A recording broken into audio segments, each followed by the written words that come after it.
presented by PLP Music Amarpur। राती मजा ले वो खटिया में छौरी राजन घूमे वो तोरा हटिया में। राती मजा ले वो खटिया में खटिया में खटिया में खटिया में छौरी राजन घूमे वो तोरा हटिया में तोरा हटिया में। छौरी राजन घूमे वो तोरा हटिया में राती मजा ले वो खटिया में। छौरी राजन घूमे वो तोरा हटिया में राती मजा ले वो खटिया में। राती मजा ले वो खटिया में। राती मजा ले वो खटिया में।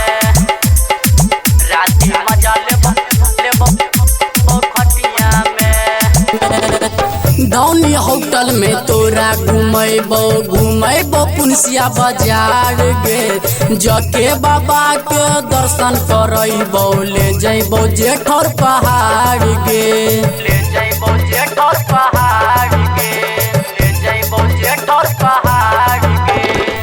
धौनी होटल में तोरा घूमेबो पुनसिया बाजार गे। जके बाबा के दर्शन करैबो ले जैबो जेठर पहाड़ गे। जेठर पहाड़ गे।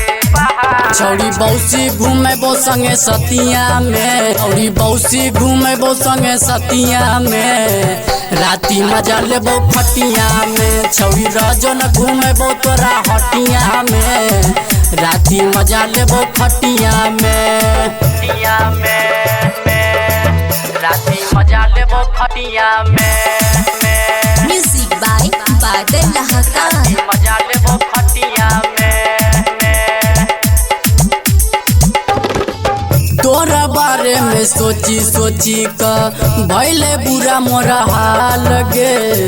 कैसे के जीवो तोरा बिना कही दे एक बार गे। कही दे एक बार गे। कही दे एक बार गे। तोरा बारे में सोची का भेले बुरा मोरा हाल गे। कैसे के जीवो तोरा बिना कहीं दे एक बार गे।